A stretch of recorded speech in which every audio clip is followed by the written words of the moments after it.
Welcome to the deep dive. We're going back in time a bit today, back to 2004. Oh, wow. 2004. Early internet days. Yeah, think flip phones and dial-up. And we're going to be diving into this fascinating audio source. It's an interview with Dr. Michael Shermer, Wait, Dr. Michael Shermer? The Skeptic magazine guy? the one and only. He was a guest on Art Bell's Coast to Coast AM. Oh, Coast to Coast AM. That show was like the hunt for all things paranormal and unexplained. Exactly. So you've got this staunch skeptic, Dr. Shermer, going head-to-head with Art Bell, who's known for embracing the strange and mysterious. It's like two worlds colliding. You can already tell this is going to be good. So what were they talking about back in '04? Well, right off the bat, Art throws out some news snippets that really set the mood. Like he mentions the passing of Betty Hill. Betty Hill, the one who claimed she was abducted by aliens. That's her. And then there's news about Anne Strieber. Wait, Strieber's wife? Yeah. The guy who wrote Communion? Yep. She passed away suddenly from an aneurysm. Wow. That's, given the topic of the show, that's kind of eerie, isn't it? Yeah, a bit of a coincidence. And Art keeps going. He talks about how the FCC approved broadband over power lines, which was a big deal for shortwave radio listeners back then. I remember that. A lot of people were worried about interference. Then he throws in a story about a Chinese satellite crashing into a house. Seriously, what happened? Well, apparently the resident was surprisingly chill about it. Wow, must have been good insurance. Then Art mentions the FDA approving implantable microchips. Okay, now that's getting a little creepy, even for Coast to Coast AM. Right. And to top it all off, he brings up internet-organized group suicides in Japan. Whoa, that's heavy stuff. So it sounds like Art was painting this picture of a world kind of teetering between like technological leaps and these unsettling events. Exactly. And into this atmosphere steps Dr. Michael Shermer, the voice of reason and scientific inquiry. So for those who might not know, who is Dr. Shermer? Well, he's a leading figure in the world of skepticism. He's all about applying scientific principles to extraordinary claims. So not just automatically believing everything he hears. Not at all. He's all about the evidence, the logic, the rationality. Okay, I get it. So how does that play out in the conversation with Art Bell? Well, right away, Dr. Shermer makes it clear that skepticism isn't about just denying everything outright. It's more like a method of inquiry. Like a detective looking for clues. Exactly. He uses the example of Holocaust denial. You might think a skeptic would automatically side with the deniers, but Dr. Shermer actually researched their claims and became even more convinced of the Holocaust's reality. So it's not about blind disbelief, it's about following the evidence. Precisely. And that rigorous approach is what shapes Dr. Shermer's whole worldview. He describes his journey to skepticism as a process of testing claims, not just blindly accepting or rejecting them. So he's not just a skeptic by nature, he actually arrived at this way of thinking through his own investigations. That's right. And this leads us to the heart of this deep dive, the clash between Dr. Shermer's skepticism and Art Bell's fascination with the unexplained, especially when it comes to things like psychic phenomena. Oh, this is where it gets juicy. What's Dr. Shermer's take on all that? Well, you'll hear him dismantle the idea of psychic mediums like John Edward. John Edward, yeah, the guy who would connect with people's dead relatives on TV. That's the one. Dr. Shermer breaks down how these mediums use techniques like cold reading to make it seem like they have special knowledge. Cold reading. Remind me how that works again. Basically, they make vague statements that could apply to lots of people, like, I'm sensing someone with the letter J in their name, or there's a strong presence here who passed away from a heart condition. Ah, so pretty general stuff that could fit a lot of situations. Exactly. And the people hearing it are so eager to connect with their loved ones that they fill in the gaps and find meaning where there might not be any. Okay, but what about Art Bell?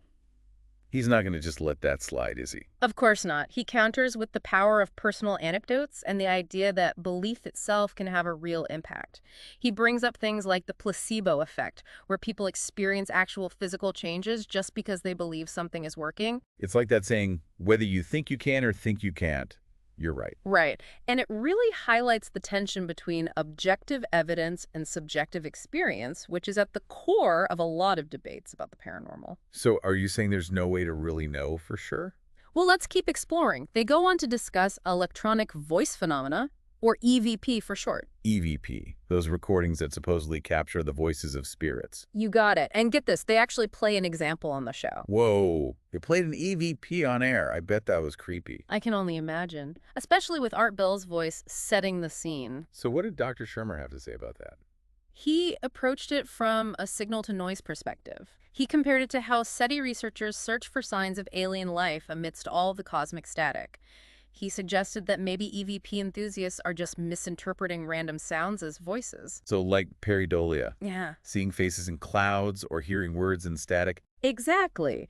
But Art Bell, of course, has his own experiences with EVP that he feels defy explanation. He argues that sometimes the signal is clear and it's pointing to something beyond our understanding. It's like they're looking at the same thing but seeing something completely different. Right. And this difference in perspective continues when they move on to talking about remote viewing. Remote viewing, the thing where people supposedly see places or events far away just using their mind. Yep. Dr. Shermer expresses skepticism about remote viewing because there haven't been consistently successful results in controlled experiments. So it hasn't been scientifically proven. Right.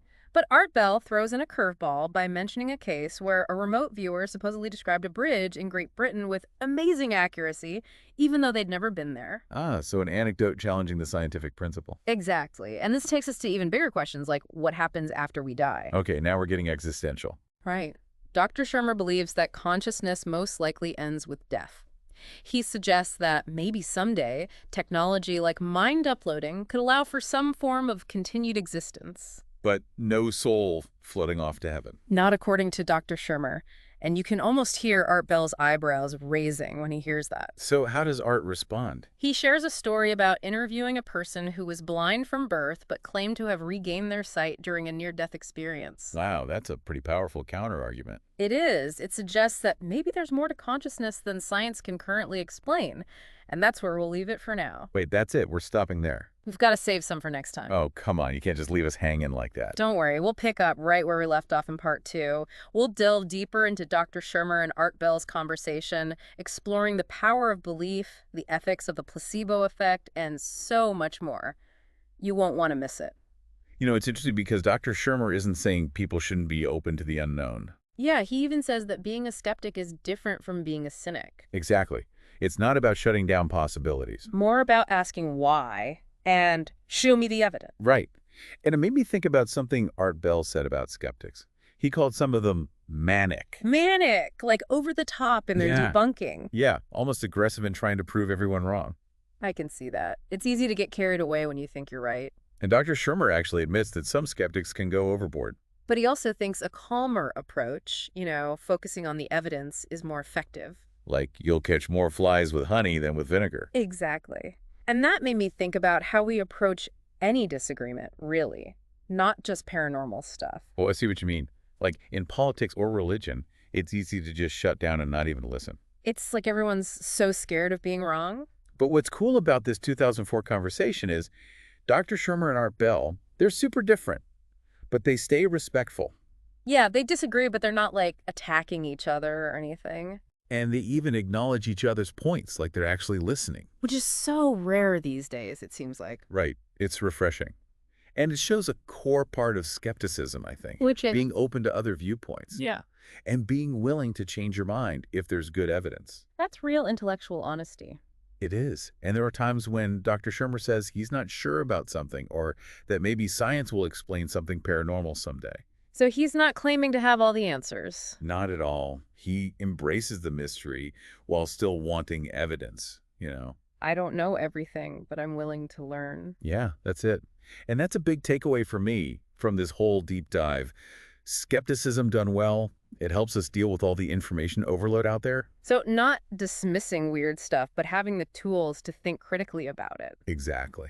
Now, getting into the specifics, in part 3, we'll look at some of the actual evidence and arguments they brought up. I'm ready. What other mind-blowing stuff did they discuss? Well, we'll get back to psychic mediums, talk about belief, and even the power of prayer. Ooh, that's a big one. I can't wait. Stick with us. It's going to get even more interesting. Okay, so back to Dr. Shermer and Art Bell, part 3 of our deep dive. What else did they get into? Well, they circled back to those psychic mediums. Dr. Shermer kept focusing on John Edward, the TV medium. Yeah, I remember him. Big in the early 2000s. Right. Dr. Shermer was really picking apart how those readings work, he kept bringing up cold reading. Cold reading, that's where they say vague things, right? Exactly. Like stuff that could apply to almost anyone. I sense a father figure here, or there's a loss connected to water, that kind of thing. And people latch onto it thinking it's super specific. Totally. They want to believe, Mm. so they make those connections, even if they're not really there. But what about those cases where it does seem specific, like things the medium couldn't have known? Art Bell brought those up for sure. He said some mediums just have a real gift. You can't explain it away. It's tough, isn't it? Like, where's the line between, like, a trick and a real phenomenon? You nailed it. It's the core issue with all this paranormal stuff. And that led them to talking about the ethics of it all. Ethics. What do you mean? Well, is it harmful for people to believe in things that might not be true, even if it makes them feel better? Ah. So, like, is it okay to believe in something just because it's comforting? Exactly. Dr. Shermer argued that, yeah, belief can be nice, but we should try to base our view of the world on, like, reality. So he's saying the truth matters, even if it hurts. Right. But then Art Bell countered that sometimes the benefit of believing, like for healing or hope, is more important. So does the end justify the means, even if the belief is, maybe a little shaky? That's the debate. And it gets even trickier with the placebo effect, remember? Oh, yeah. People getting better just because they think they're getting a real treatment. So is it ethical to withhold something that could help, even if it's not scientifically real? Man, these are some deep questions. No kidding. And it makes you think about your own values. What matters more, truth or well-being? It's not an easy answer. So, wrapping up this whole deep dive, what's your biggest takeaway? For me, it's that critical thinking piece they both kept coming back to. Question your assumptions, look for the evidence, analyze things carefully. So no matter what you believe, keep thinking about it. Keep being open to new information. Absolutely. And Dr. Shermer really hammered home that skepticism is like a defense against scams and bad ideas. Don't just believe something because it sounds cool or makes you feel good. Look into it. Great advice. So listeners, what do you think? More on Dr. Shermer's side or Art Bell's or somewhere in between? This episode was a wild ride, wasn't it? Two smart guys, totally different views, but really making us think. And that's what the deep dive is all about. So thanks for joining us.